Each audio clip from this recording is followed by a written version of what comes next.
Jemi rikthyer. Kam kënaqësinë që të kem në studio profesorin Altin Zefi. Përshëndetje, mirë se erdhët. Faleminderit, kënaqësia ime.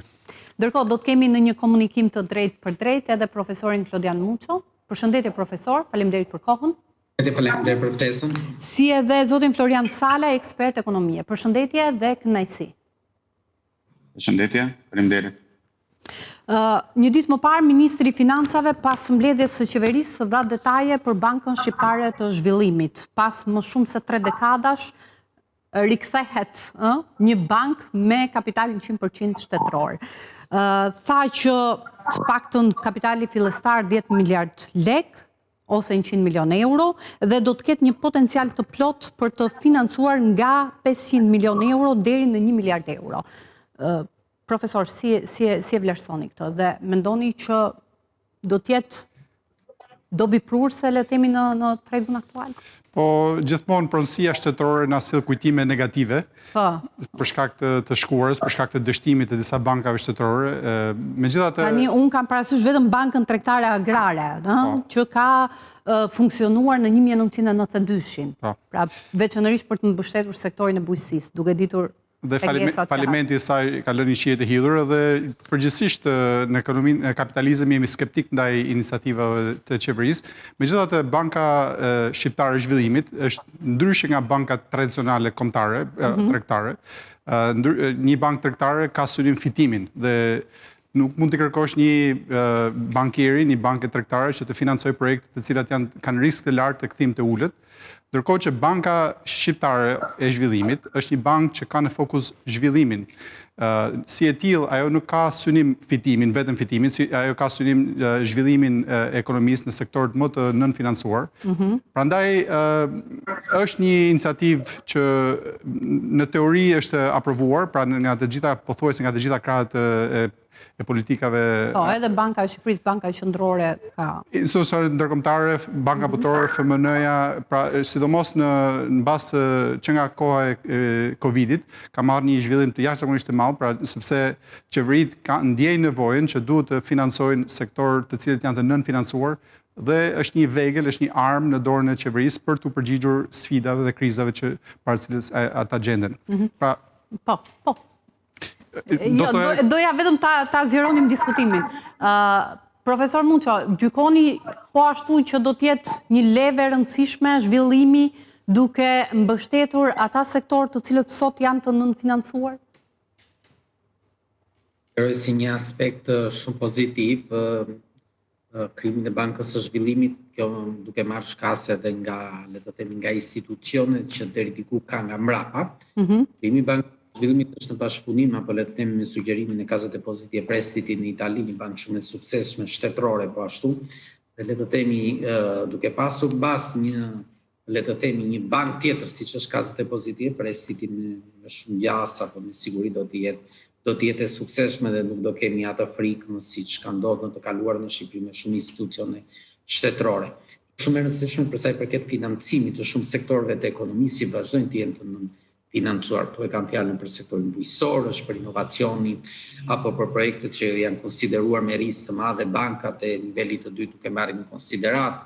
Një aspekt tjetër po kaq i rëndësishëm është pjesa e kostove të financimit që është sot në Shqipëri. Bankat e nivelit të dytë pas tendenca të mbajnë norma interesi relativisht të larta, kjo ndoshta edhe për duke marrë në konsiderat riskun në Shqipëri të tjerë. Por krimi një banke shtetërore me 100% kapital shtetëror që ka në fokus zhvillimin ekonomik dhe dalë me garanci sovrane apo le të themi norma interesi relativisht të ulta dhe duke pasur në fokus sektor specifik të ekonomisë, kam përshtypjen që do të japi një hub shumë të madh ekonomikë shqiptare, për plus do ketë edhe rolin e stimulit apo stimulusit apo katalizatorit edhe për bankat e nivelit të dytë që të jenë më agresive dhe të jenë, le të themi, të financojnë edhe më tepër. Pra kur futet një aktor i ri në treg, ridimensionon edhe tregun. Ofertën. Ridimensionoj edhe tregun, do stimuloj ofertën në treg edhe bankat e tjera do shikojnë me, le të themi, si një autoritet konkurrence këtë do stimulojnë dhe ata që t'japin më tepër kredi dhe jo vetëm, këtu e kam fjalë, jo vetëm kredi për ato sektorë tradicionale siç është ndërtimi, por edhe në sektor të tjerë që bën pjesë inovacioni, ekonomia qarkulluese. Nëse do të flisnim për, po, zoti Salaj, nëse do të flisnim për rrisje, cilat do të ishin ato? Atëhere, duke qenë dakord me paraforcit në lidhjen me rëndësinë e Bankës së Zhvillimit dhe duke përcaktuar qartë faktin që Banka e Zhvillimit, mungesa e Bankës së Zhvillimit në një vend në zhvillim, si Shqipëria është anomali. Për shkak se Banka e Zhvillimit ka në të gjitha vendet evropiane, sado që nuk publicizohet fort. Pra, nuk ka lidhje me kapitalizëm apo me socializëm, ka lidhje me një instrument i cili është kthyer në një krah të shtetit në ekonomi në momente të veçanta, duke pasur një rol themelor në zhvillimin e këtyre vendeve. Po flasim për Gjermaninë, po flasim për Italinë, Spanjën, Poloninë. Pra, nuk diskutohet roli i Bankës së Zhvillimit, përkundrazi është shumë i vonuar momenti, por gjithsesi i mirëpritur. Thënë kjo, nuk duhet të na marrë entuziazmi dhe të veprojmë në të njëjtën mënyrë siç kemi vepruar me koncepte të tjera të aplikuara keqazi në Shqipëri, si për shembull partneritete publiko-private dhe të tjerë. Pikërisht për shkak të një aplikimi, implementimi jo transparent në tërësinë e konceptit, pra jo në tërësinë e kuptimit dhe të funksionit të ekonomik, por duke aplikuar me cene. Kështu, unë do të kisha frikë tek Banka e Zhvillimit për shkak se neve në aspektin ligjor kemi marrë dhe siç tha profesor Klodi, kemi marrë nga konturet në ngjan me Kasa Depoziti e Prestiti. Pra objektivi i saj është financimi i sektorëve të paarritshëm tani nga kreditimi në ekonomi dhe atyre strategjike të përcaktuar sipas ligjit. Por, përveç kësaj, shumë i rëndësishëm edhe menaxhimi i bankës. Edhe pavarësia e saj, pra duhet jetë një krah i shtetit dhe jo një krah i pushtetit, jo një krah politik. Dhe këtu, nga sa pa shoh në ligjin jon, këtë gjë nuk e ka trajtuar, pra e ka lënë që pronari, ekzekutuesi dhe kontrollori i kësaj banke të jetë qeveria. Dhe normalisht, çdo që të jetë, sado i zoti të jetë në drejtimin e bankës, nuk mund të ketë kur dhe sado profesionisti tjetë nuk mund të ketë pavarësinë e politikës. Kasa Depoziti e Prestiti e ka zgjidhur duke raportuar, duke dhënë llogari përpara komisioneve parlamentare. Duke qenë se parlamenti është një institucion i cili e mishëron më së miri, më shumë idenë e shtetit se sa qeveria. Qeveria është formë pushteti dhe është gjithmonë ka një konotacion politik. Ndërsa zhvillimi shkon përtej një qeverie. Dhe normalisht parlamenti, pra ideja është e tillë që nuk duhet të bëjmë gabime të kaluara dhe transparenca dhe llogaridhënia duhen shprehur qartë. Edhe për shkak se financimi i saj ka për të qenë nëpërmjet bankove, nëpërmjet depozitave postare dhe bëhet risku menaxhimi ka shumë element të cilët do të donin një emision në vete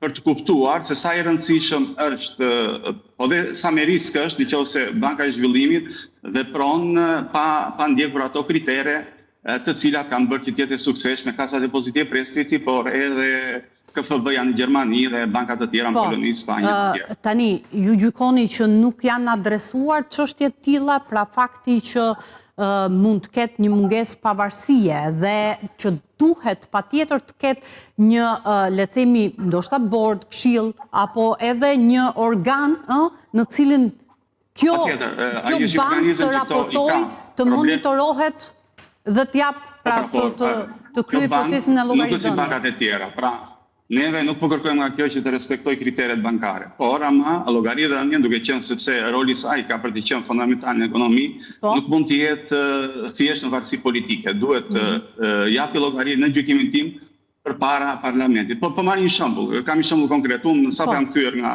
eksperiencë dhe aplikova te Banka e Zhvillimit. Banka e Zhvillimit me rëndësinë që ka duhet të ketë, nuk po them që unë jam profesionist i mirë, por duhet të mishëroj atë transparencën nga e cila vuan gjithë sistemi ynë. Kur ju shikoni lajmërimet e tyre në Ministrinë e Financave janë pa datë. Pra, ju aplikoni, nuk keni një datë edhe nuk keni as mundësi ankimimi në momenti, para ju nuk dini zgjidhen cilat janë faktet dhe duke shtuar edhe faktin që llogaridhënia e tyre është politike, Frika ime është që mund të bijem në të njëjtat situatat të instrumentave të tjerë të cilët në gjykimin tim kanë dështuar. Dhe dështimi i Bankës së Zhvillimit do të ishte shumë i rëndë për Shqipërinë. Do të shtoja që duke qenë se Banka Shqiptare e Zhvillimit do të ketë për momentin ka 100% kapital shtetror, por në minimumin e saj, sipas ligjit që është miratuar për këtë bankë, do të bie deri në 51%. Pra gjithsesi qeveria do të ruaj kontrollin mbi Bankën Shqiptare dhe kur të shitet një pjesë aksionet të shitet ndaj institucioneve të tjera financiare jo shqiptare. Në këtë kuadër ata gjithmonë të kenë kontroll mbi bordin drejtues, sepse ka një bord i përbërë nga 5 persona. Që janë zgjedhur. 4 prej tyre janë shqiptarë, një prej tyre ishte belg, i një shkollës austriake të ekonomisë. Dhe në çdo moment qeveria ka të drejtë të kontrollojë të heqet dhe zëvendësoj bordin në mënyrë që të kontrollojë të heqet drejtorin e përgjithshëm të Ky është indikimi politik dhe drejtori është profesionalizmi. Sipas bankës sa i dëmshëm mund të jetë. Është i dëmshëm. Sipas bankës është problemi që është sipas Bankës Botërore, pra në qoftë se emërimet e drejtorëve të ekzekutiv të Bankës Shqiptare të Zhvillimit, të një banke zhvillimi në çdo vend, përputhet me ciklet politike, pra vjen një qeveri e heq atë që është dhe vendos një tjetër, në përgjithësi këto banka kanë nivel më të ulët të kthimit dhe të fitimit. Edhe pse nuk është synimi i Bankës Shqiptare të Zhvillimit dhe asnjë bankë e zhvillimit fitimi në vetvete, përsëri ata kanë fitim dhe në qoftë se drejtorët ekzekutiv përputhen me ekzekutivin, me qeverinë ekzekutive, atëherë kthimet janë më të ulta sepse investohet në projekte politike, investohet në projekte që zgjidhen nga qeveritë për të investuar në projekte të tilla dhe në këtë mënyrë rrezikohen parat publike, sepse ajo do të jetë do të jetë një instrument në dorë të Nëse mund të shtojë diçka, favoret që bën kësaj banke për operativitetin e saj janë të tilla, janë aq të mëdha sa që nuk mundet që kjo mos japi, që kjo të jetë e varur vetëm nga një fuqi politike e momentit. Kjo që ne po themi është thelbësore, është llogaritënia nuk mund të jetë e tillë që të ketë qëllim politik. Pra, nëse ju varrini nga politika, ose nëse kjo bankë do varet nga politika, atëherë edhe profesionistët brenda saj do të varen nga politika. Dhe çupa efikasitetit në funksionin e saj, në qoftë se llogaritënia nuk ka të bëjë me suksesin e bankës, ekonomik të bankës, por ka të bëjë me llogaritën e politike dhe i qokave të momentit. Tani, profesor Munço, si mund të shpëtojmë ne nga orekset ndoshta që mund të sjellin në rastin më të keq, pra në skenarin më të keq edhe dështimin e këtij institucioni që po ngrihet me qëllimin për zhvillim dhe të mos përdoret për interesa të ngushta apo të caktuara. Të sqaroj diçka. Pjesa zgjedhja e CEO-s dhe një antari të bordit që është i huaj, tregon në një farë mënyre që e aspekti që emërohen sigurisht bordi nga, le të themi, nga autoritetet shqiptar, sepse në fund të ditës është ai që ka vendosur kapitali, pra politika në vetvete duke qenë që ka vendosur kapitalin, ka dhe normalisht drejtën për të zgjedhë.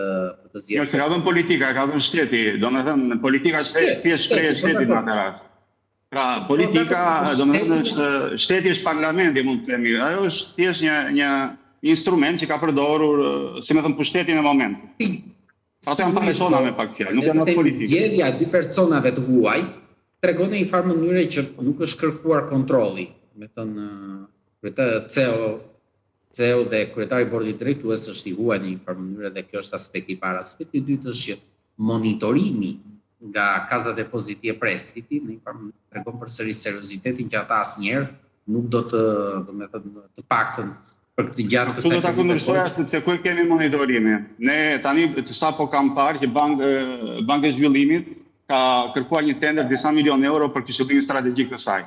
Ndërkohë që ajo është çdo të thotë, është ndërtuar pa pasur një vizion, pa pasur një strategji. Pra, po të hysh në thellësi se si është bërë, se si është krijuar, në mendimin tim është shumë problematike. Pra, pasi do marrë strategjinë. Mirë, vetëm sepse jeni të dy online edhe ka vështirësi pastaj, ka interferime dhe as nuk shoh. Ideja e... Ishte zgjedhja juaj për të qenë online. Sa lexova ishte... Nuk është problem CEO-ja i huaj, përkundër se mund të jetë shumë profesionalizmi, por kjo nuk do me thënë që ne duhet të ecim së mbyllur azi.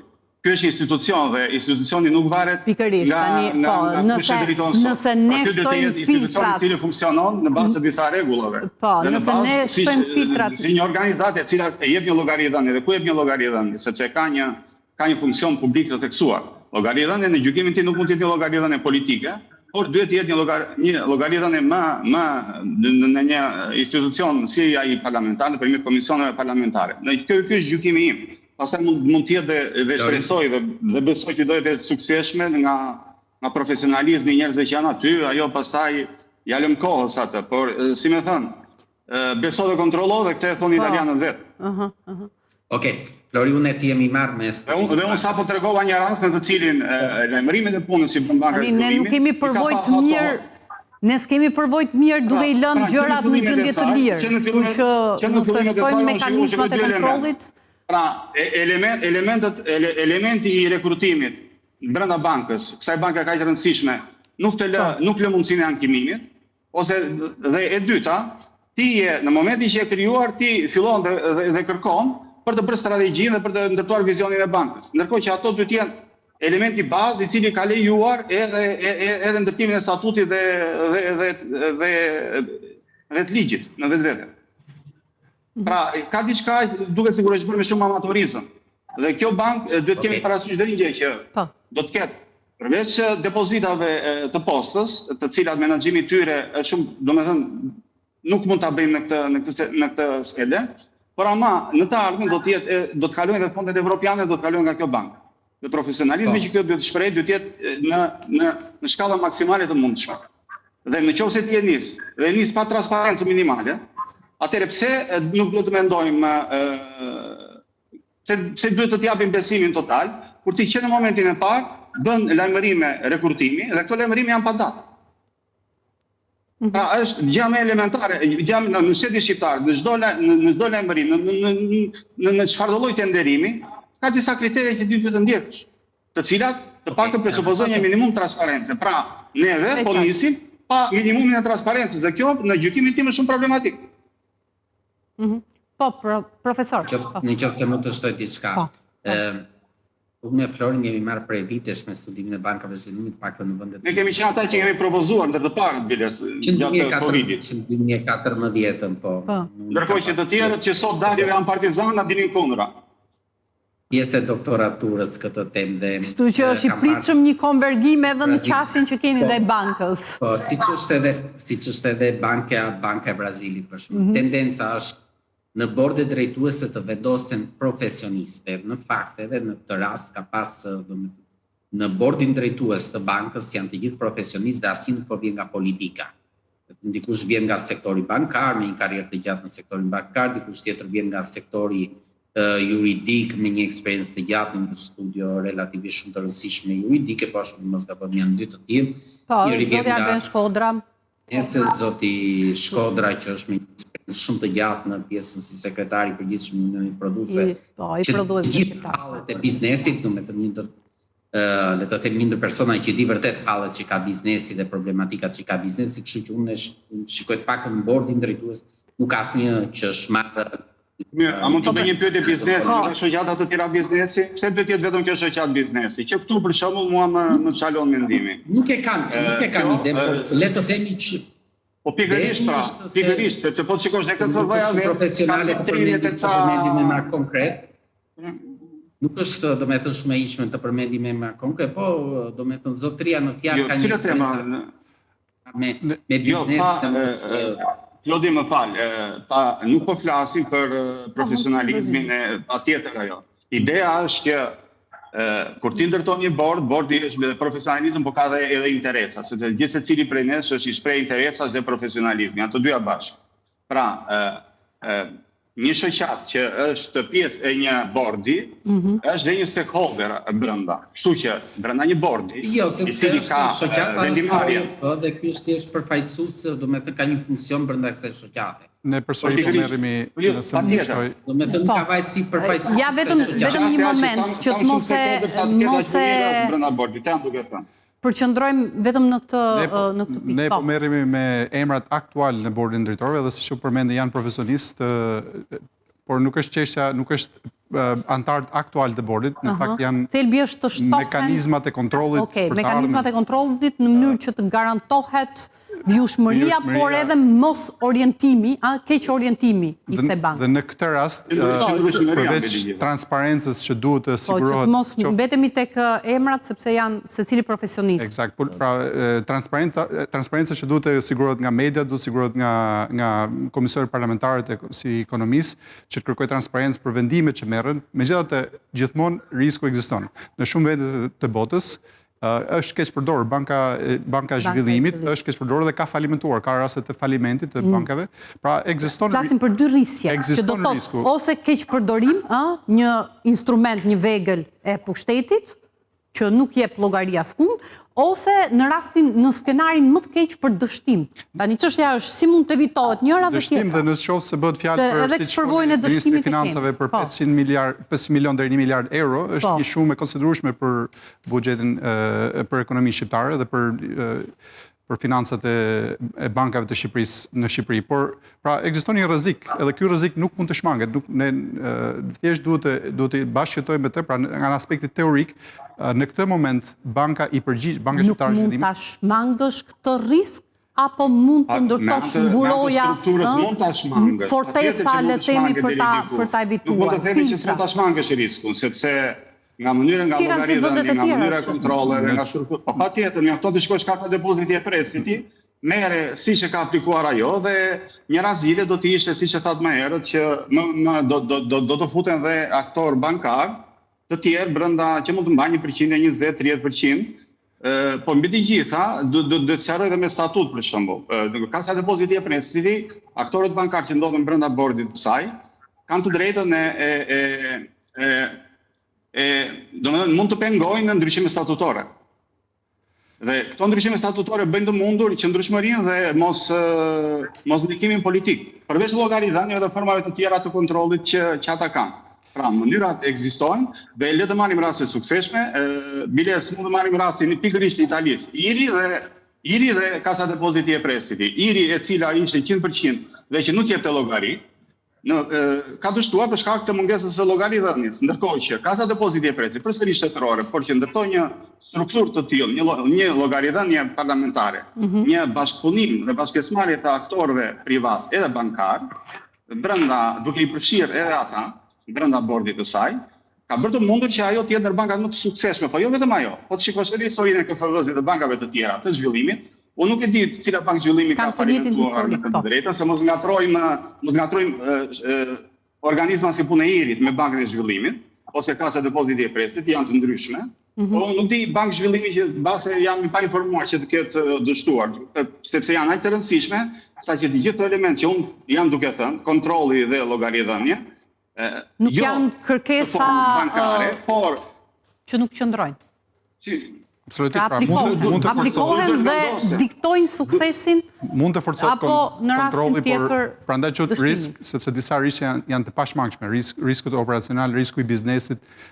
Ne nuk mund të shmangim riskun sistemik, por risket të tilla janë të pashmangshme për një biznes individual, qoftë edhe një institucion i madh siç është Banka Shqiptare e Zhvillimit. Drejt ajo që është e mundur.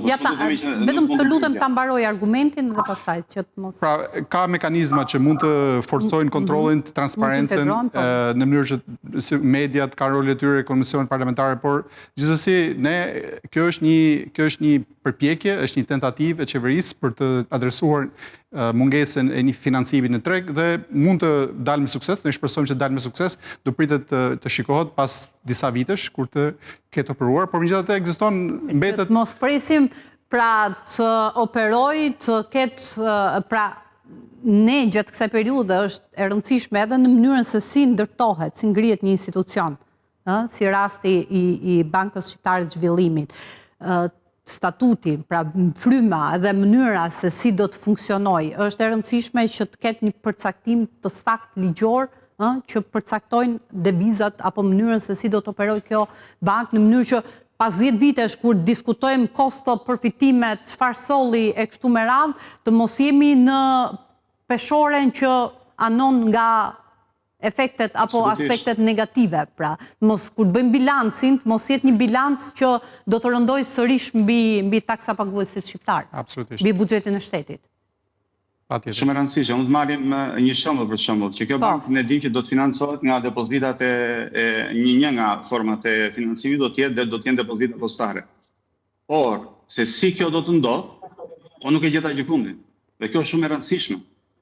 Sepse neve jemi duke u nisur nga një moment tjetër, jo nga një moment që ka nisur Kasa Depoziti e Prestiti, e cila kishte një emër të mirë, kishte një profesionalizëm dhe që e kishte ngritur suksesin e saj në projekte infrastrukturore afatgjata.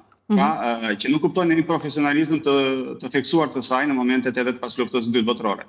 Ne jemi duke u nisur në një moment në të cilin po tentojmë të financojmë ato sektorët e ekonomisë që janë të pafinancuar, që janë dhe me më shumë risk dhe në një masë edhe pjesë strukturore dhe infrastrukturore.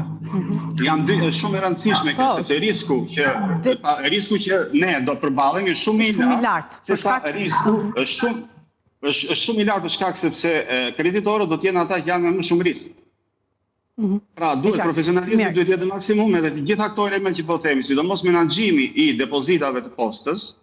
Pra, italianët e kanë zgjedhur duke e bërë me një gestione separata dhe duke futur dhe drejtorin e thesarit, duke futur shumë element brenda me qëllim që të ulet sa më shumë ai riskut për të cilin ne po flisim më herët. Tek ne, mbase është herët akoma, nuk e di, po këto element nuk pash asnjërin prej këtyre që do më qetësonte në atë që si do funksionojë banka më vonë. Mirë, do më lejoni vetëm në një hapësirë të shkurtër publicitare dhe do të rikthehemi për diskutuar edhe mbi këto sektor të cilët do të mbështeten nga Banka Shqiptare e Zhvillimit. Ka publicitet, rikthehemi.